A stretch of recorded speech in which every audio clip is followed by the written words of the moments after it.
Cristo Jesus existia eternamente como Deus, verso 6. Ele subsistindo em forma de Deus. A palavra forma aqui, ela não indica algo externo, mas ela aponta para a própria natureza e a essência das coisas. E aqui no caso, quando diz que ele subsistia em forma de Deus, está dizendo, como na nova tradução na linguagem de hoje já traduziu, ele tinha a natureza de Deus. Não é forma externa, porque às vezes parece, mas não é. Mas no caso de Cristo, a forma correspondia à essência. Ele era isso, ele subsistia em forma de Deus. Ou seja, desde a eternidade ele era divino, juntamente com o Pai. A sua essência era divina. Ele tinha a natureza de Deus. E essa natureza se manifestava em brilho, em glória, derivadas da sua natureza divina. Ele preexistia como Deus desde toda a eternidade, desfrutando da glória do ser de Deus. Deus Filho, desde a eternidade, um com o Pai, Deus igualmente subsistindo na sua natureza divina, revestido do brilho externo dessa glória, por assim dizer. É assim que a gente entende, ele subsistia em forma de Deus. O plano da salvação elaborado pelo Pai exigia que ele assumisse uma natureza humana real para que pudesse morrer pelo seu povo. Isso era algo que ele teria de fazer voluntariamente. Então, ele não considerou o fato de que ele era igual a Deus como algo a ser retido a todo custo, algo que deveria se apegar e não abrir mão, continuar com sua glória e privilégios. Esse é o ponto aqui. No plano da redenção, elaborado desde a eternidade, lá na eternidade, e que foge à nossa compreensão só naquilo que nos é revelado na Escritura, o Pai determina ou demanda que o Filho se torne um com a humanidade, ou um humano pleno, para que pudesse representar seu povo na morte e na ressurreição, o que significaria que por um breve tempo ele teria que esvaziar-se daquela glória, não da divindade, mas da glória que ele desfrutava desde a eternidade, para a consecução desse plano. E é aqui o que Paulo explica com 4 atitudes que Cristo voluntariamente tomou lá na eternidade para poder cumprir o plano do Pai. Tenham essa atitude de Cristo, que eu vou descrever agora. 2 pontos. Ele subsistia em forma de Deus. Ele era Deus. Mas ele não julgou que isso era uma coisa a que ele se devia apegar quando o Pai lhe propôs que ele abrisse mão da sua glória para descer até entre nós para realizar o plano da salvação. Ou seja, Cristo não pensou em si mesmo. Ele não buscou o seu próprio interesse. Ele não disse, é meu direito. Mas ele abriu mão voluntariamente. Aqui é o ponto, né, do verso 7. Antes, ou seja, em vez de dizer, isso aqui é uma coisa que é minha, eu não vou abrir mão. No verso 7, antes, a si mesmo se esvaziou. É aqui que a briga começa com os teólogos, né? O que é que esse esvaziar significa? Alguns dizem que ele abriu mão da sua divindade. Não, nunca deixou de ser Deus. Outros dizem que abriu mão da sua glória, o resplendor da sua divindade, que é o mais provável. Mas alguma coisa ele perdeu, alguma coisa ele teve que abrir mão. Podemos não saber exatamente o que foi, com certeza não foi a sua divindade, mas com certeza alguma coisa representou a vinda dele aqui, esse mundo, em termos de perda. E era algo que ele tinha que fazer voluntariamente. Então, primeiro, ele se esvaziou, verso 7, abriu mão de sua glória. A palavra esvaziar-se vem do verbo de onde temos a palavra kenosis, que significa esvaziar, tornar alguma coisa cheia, completamente vazia. Como eu disse, não da sua divindade, porque ele nunca deixou de ser Deus, não dos seus atributos, como eternidade, infinitude, onipotência, apesar de que em alguns momentos parecia que ele não sabia todas as coisas quando estava aqui. Por exemplo, quando a mulher toca nele, ele pergunta, não é? Quem me tocou? Parece ser uma pergunta sincera. Alguns dizem que ele fez aquilo para despertar a vida da mulher. ou para despertar a mulher, para que a mulher pudesse dizer. Mas e quando ele diz que ele não sabe o dia da vinda dele, por exemplo?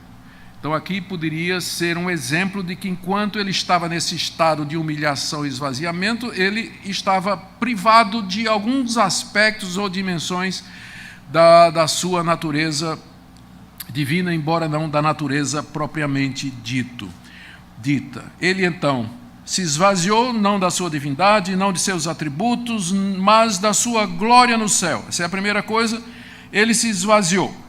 Então, comparando conosco, o que é que isso quer dizer? Que para que haja unidade, já estou fazendo a aplicação, para que haja unidade na igreja, comunhão na igreja, para que o corpo de Cristo esteja unido, é preciso que os crentes estejam dispostos a se esvaziar dos seus direitos. Eu sei que você tem seus direitos, mas se cada um usar essa mesma atitude, eu tenho meu direito, não abro mão. Se você não estiver disposto a perder alguma coisa, ainda que provisoriamente, nunca vai ter unidade na igreja, porque nós somos pecadores. Vivemos num mundo quebrado. A igreja é composta de pecadores como vocês e como eu. Há momentos em que tem que ceder, como no casamento, como numa relação de amizade, como nos negócios. A igreja é a mesma coisa. Por amor ao plano maior, por amor ao propósito de Deus, por amor ao nome de Cristo e à glória de Deus, tem horas em que você vai ter que dizer, eu me esvazio disso, é meu direito, mas por amor a Deus, por amor ao que está acontecendo, eu me esvazio disso aqui. Porque sem essa atitude que Paulo coloca aqui, não vai ter comunhão. Não vai ter. Sempre a comunhão vai ser fraturada. E ela não vai ter uma base real para a sua existência. Mas não parou aí, olha. Depois, ainda no verso 7, depois de dizer que Cristo voluntariamente se esvaziou da sua glória eterna para que ele pudesse cumprir o plano do Pai, Paulo diz aí que ele assumiu uma postura de servo, no verso 7. Ele assumiu uma forma de servo. Forma é a mesma palavra que apareceu no verso anterior, quando disse que ele subsistia em forma de Deus. Então, quando ele assumiu uma forma de servo, não é que ele parecia que era um servo, ele era de fato um servo. Ele se tornou um ser humano na condição servil. Nasceu numa manjedoura, nasceu de uma família humilde, não nasceu num palácio, passou por dificuldades, enfrentou oposição, enfrentou privações, dificuldades. A forma de servo era real, por isso que nós dizemos, se nesse verso forma é a mesma coisa de essência, no anterior também, quando diz que ele subsistiu em forma de Deus, não é que parecia Deus, é que era Deus mesmo.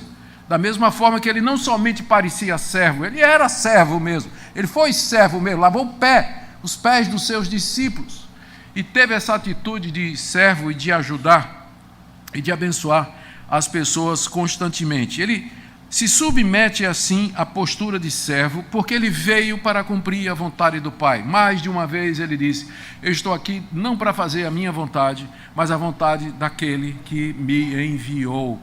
Ele veio nessa condição de servir. E terceiro ainda, no verso 7, ele assume uma natureza humana. Presta atenção que esse ponto aqui é muito importante. É nisso que consiste, em grande parte, o esvaziamento de Cristo, que já foi mencionado no início do verso 7. Não que ele deixou de ser Deus, mas que ele agora se tornou homem também. Isso aqui é importante, ele não se transformou num ser humano, como às vezes as pessoas pensam, estou falando da encarnação. Ele não se transformou num ser humano, mas ele adicionou uma natureza humana à natureza divina. E com isso trouxe as limitações próprias da natureza humana. Por isso que é uma kenosis, um esvaziamento. Por isso que ele se torna servo. Ele não deixou de ser Deus, mas ele adicionou à sua natureza uma natureza divina. Então ele na encarnação, ao assumir uma natureza humana verdadeira, embora sem pecado, mancha ou corrupção, ele se autolimita, passa a sofrer as dores, necessidades, sentimentos e tentações próprias dos homens.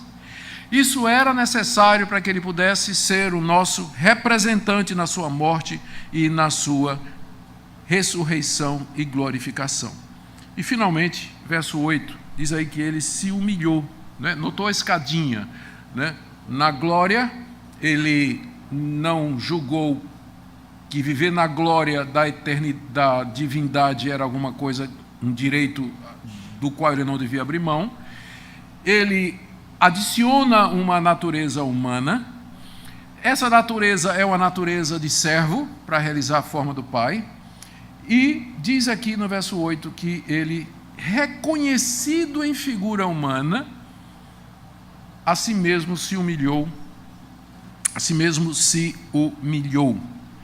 E ele tornou-se obediente até a morte e morte de cruz.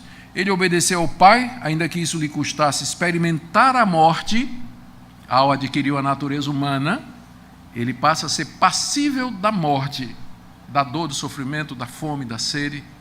Ele passa a ser passível de experimentar a morte, ele que é Deus eternamente, sendo o seu alvo sempre atender o desejo do Pai, custe o que custar.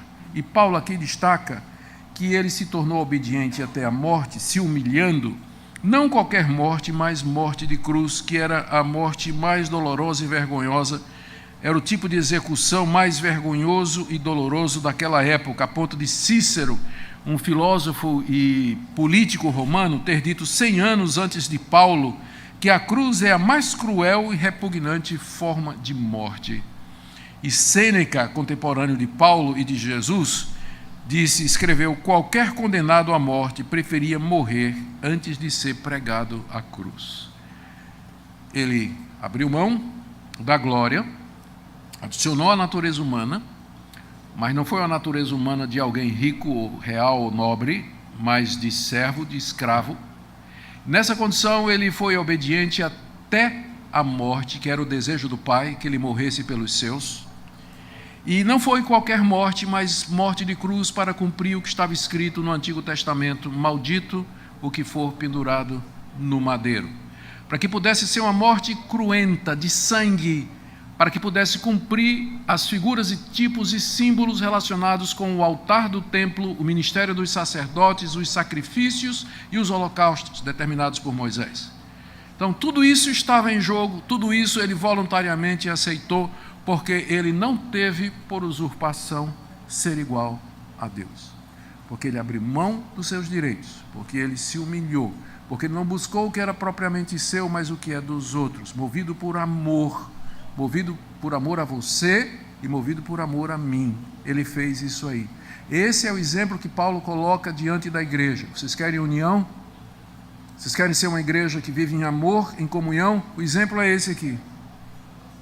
Desse que vocês dizem que são seguidores. Desse que vocês dizem que são discípulos. É o exemplo dele. No casamento, nas amizades, no negócio, na vida da igreja. Ele é o supremo exemplo para nós nesse sentido. Em outras palavras, o argumento de Paulo para com os filipenses é esse aqui: Cristo se esvaziou e se humilhou, visando o interesse de todos. Ele não se apegou a seus direitos, mas renunciou pelos outros. Ele abriu mão da sua glória para salvar pecadores como nós. Portanto, hajam da mesma forma uns para com os outros.